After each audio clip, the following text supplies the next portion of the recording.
Surat Petrus yang kedua. 2 Petrus pasal 1. Salam. Dari Simon Petrus, hamba dan rasul Yesus Kristus, kepada mereka yang bersama-sama dengan kami memperoleh iman oleh karena keadilan Allah dan Juru Selamat kita, Yesus Kristus. Kasih karunia dan damai sejahtera melimpahi kamu oleh pengenalan akan Allah dan akan Yesus Tuhan kita. Panggilan dan pilihan Allah. Karena kuasa ilahinya telah menganugerahkan kepada kita segala sesuatu yang berguna untuk hidup yang saleh oleh pengenalan kita akan Dia, yang telah memanggil kita oleh kuasanya yang mulia dan ajaib. Dengan jalan itu, Ia telah menganugerahkan kepada kita janji-janji yang berharga dan yang sangat besar, supaya olehnya kamu boleh mengambil bagian dalam kodrat ilahi dan luput dari hawa nafsu duniawi yang membinasakan dunia. Justru karena itu kamu harus dengan sungguh-sungguh berusaha untuk menambahkan kepada imanmu kebajikan, dan kepada kebajikan pengetahuan, dan kepada pengetahuan penguasaan diri, kepada penguasaan diri ketekunan, dan kepada ketekunan kesalehan, dan kepada kesalehan kasih akan saudara-saudara, dan kepada kasih akan saudara-saudara kasih akan semua orang. Sebab apabila semuanya itu ada padamu dengan berlimpah-limpah, kamu akan dibuatnya menjadi giat dan berhasil dalam pengenalanmu akan Yesus Kristus, Tuhan kita. Tetapi barang siapa tidak memiliki semuanya itu, ia menjadi buta dan picik, karena ia lupa bahwa dosa-dosanya yang dahulu telah dihapuskan. Karena itu, saudara-saudaraku, berusahalah sungguh-sungguh supaya panggilan dan pilihanmu makin teguh. Sebab jikalau kamu melakukannya, kamu tidak akan pernah tersandung. Dengan demikian, kepada kamu akan dikaruniakan hak penuh untuk memasuki kerajaan kekal, yaitu kerajaan Tuhan dan Juru Selamat kita, Yesus Kristus. Karena itu aku senantiasa bermaksud mengingatkan kamu akan semuanya itu, sekalipun kamu telah mengetahuinya dan telah teguh dalam kebenaran yang telah kamu terima. Aku menganggap sebagai kewajibanku untuk tetap mengingatkan kamu akan semuanya itu selama aku belum menanggalkan kemah tubuhku ini. Sebab aku tahu bahwa aku akan segera menanggalkan kemah tubuhku ini sebagaimana yang telah diberitahukan kepadaku oleh Yesus Kristus, Tuhan kita. Tetapi aku akan berusaha supaya juga sesudah kepergianku itu, kamu selalu mengingat semuanya itu. Nubuat tentang kemuliaan Kristus telah digenapi. Sebab kami tidak mengikuti dongeng-dongeng isapan jempol manusia ketika kami memberitahukan kepadamu kuasa dan kedatangan Tuhan kita Yesus Kristus sebagai Raja, tetapi kami adalah saksi mata dari kebesarannya. Kami menyaksikan bagaimana Ia menerima kehormatan dan kemuliaan dari Allah Bapa ketika datang kepadanya suara dari Yang Maha Mulia, yang mengatakan, "Inilah anak yang kukasihi, kepadanyalah aku berkenan." Suara itu kami dengar datang dari sorga ketika kami bersama-sama dengan Dia di atas gunung yang kudus. Dengan demikian, kami makin diteguhkan oleh firman yang telah disampaikan oleh para nabi. Alangkah baiknya kalau kamu memperhatikannya sama seperti memperhatikan pelita yang bercahaya di tempat yang gelap sampai fajar menyingsing dan bintang timur terbit bersinar di dalam hatimu. Yang terutama harus kamu ketahui ialah bahwa nubuat-nubuat dalam kitab suci tidak boleh ditafsirkan menurut kehendak sendiri, sebab tidak pernah nubuat dihasilkan oleh kehendak manusia, tetapi oleh dorongan Roh Kudus orang-orang berbicara atas nama Allah. 2 Petrus pasal 2. Nabi-nabi dan guru-guru yang palsu. Sebagaimana nabi-nabi palsu dahulu tampil di tengah-tengah umat Allah, demikian pula di antara kamu akan ada guru-guru palsu. Mereka akan memasukkan pengajaran-pengajaran sesat yang membinasakan, bahkan mereka akan menyangkal penguasa yang telah menebus mereka, dan dengan jalan demikian segera mendatangkan kebinasaan atas diri mereka. Banyak orang akan mengikuti cara hidup mereka yang dikuasai hawa nafsu, dan karena mereka, jalan kebenaran akan dihujat.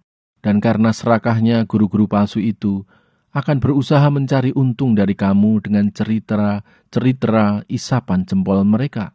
Tetapi untuk perbuatan mereka itu, hukuman telah lama tersedia dan kebinasaan tidak akan tertunda.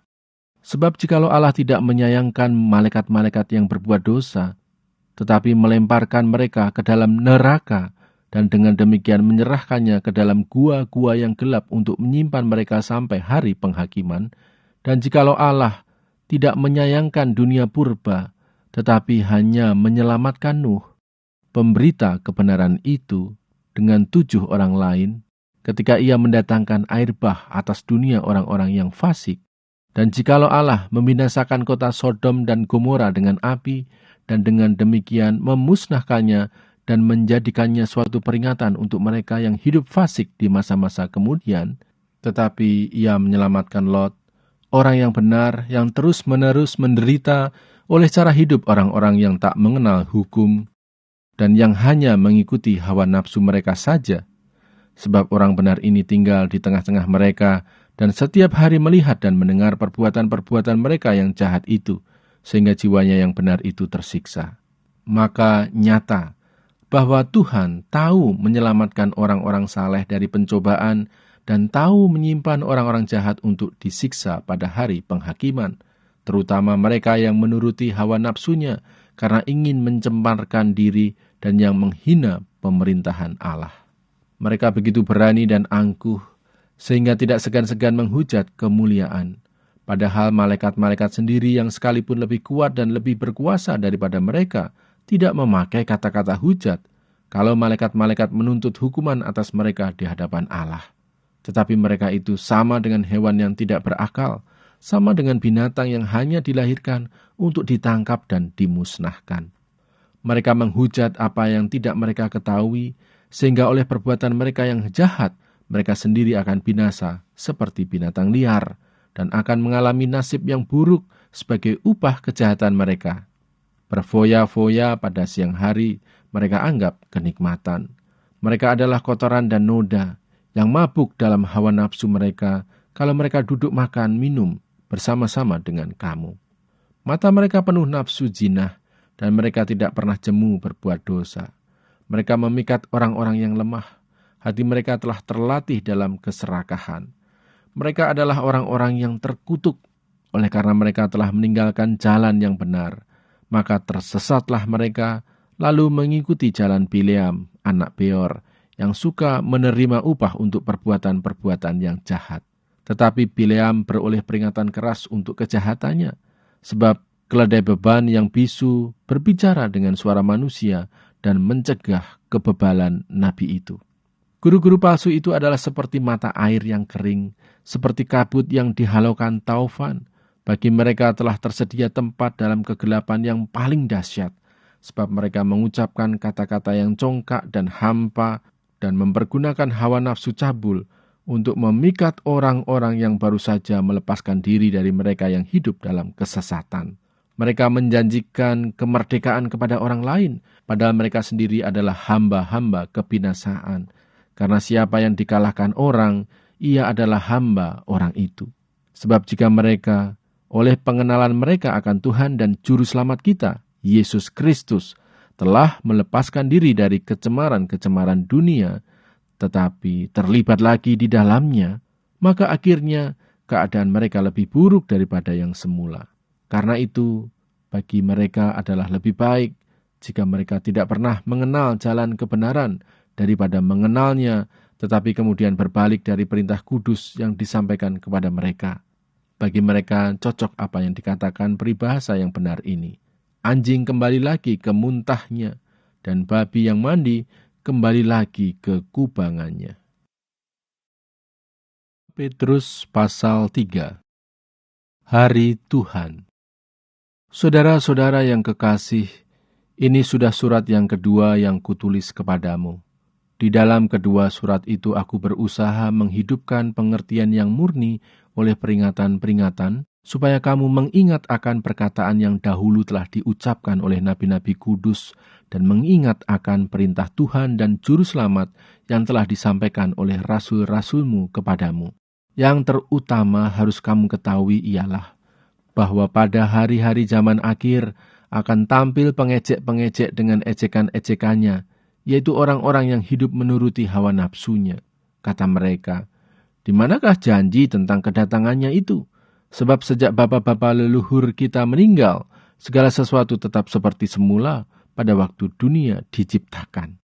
Mereka sengaja tidak mau tahu bahwa oleh firman Allah, langit telah ada sejak dahulu, dan juga bumi yang berasal dari air dan oleh air, dan bahwa oleh air itu, bumi yang dahulu telah binasa, dimusnahkan oleh air bah. Tetapi oleh firman itu juga langit dan bumi yang sekarang terpelihara dari api, dan disimpan untuk hari penghakiman dan kebinasaan orang-orang fasik. Akan tetapi, saudara-saudaraku yang kekasih, yang satu ini tidak boleh kamu lupakan, yaitu bahwa di hadapan Tuhan satu hari sama seperti 1000 tahun, dan 1000 tahun sama seperti satu hari. Tuhan tidak lalai menepati janjinya, sekalipun ada orang yang menganggapnya sebagai kelalaian. Tetapi ia sabar terhadap kamu, karena ia menghendaki supaya jangan ada yang binasa, melainkan supaya semua orang berbalik dan bertobat.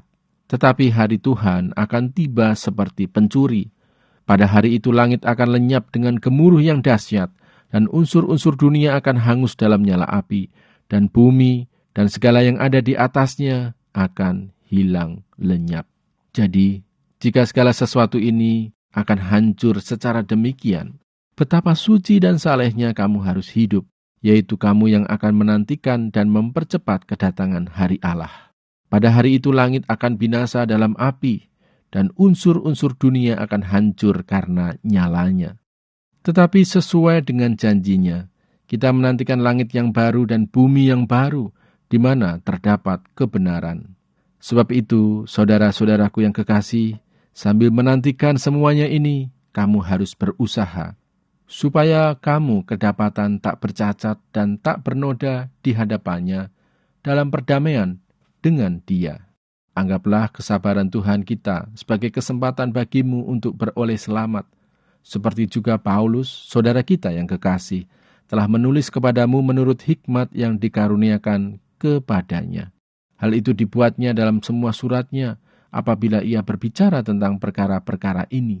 Dalam surat-suratnya itu ada hal-hal yang sukar difahami, sehingga orang-orang yang tidak memahaminya dan yang tidak teguh imannya memutarbalikkannya menjadi kebinasaan mereka sendiri, sama seperti yang juga mereka buat dengan tulisan-tulisan yang lain. Penutup. Tetapi kamu, saudara-saudaraku yang kekasih, kamu telah mengetahui hal ini sebelumnya. Karena itu waspadalah, supaya kamu jangan terseret ke dalam kesesatan orang-orang yang tak mengenal hukum, dan jangan kehilangan peganganmu yang teguh. Tetapi bertumbuhlah dalam kasih karunia dan dalam pengenalan akan Tuhan dan Juru Selamat kita, Yesus Kristus. Baginya kemuliaan sekarang dan sampai selama-lamanya.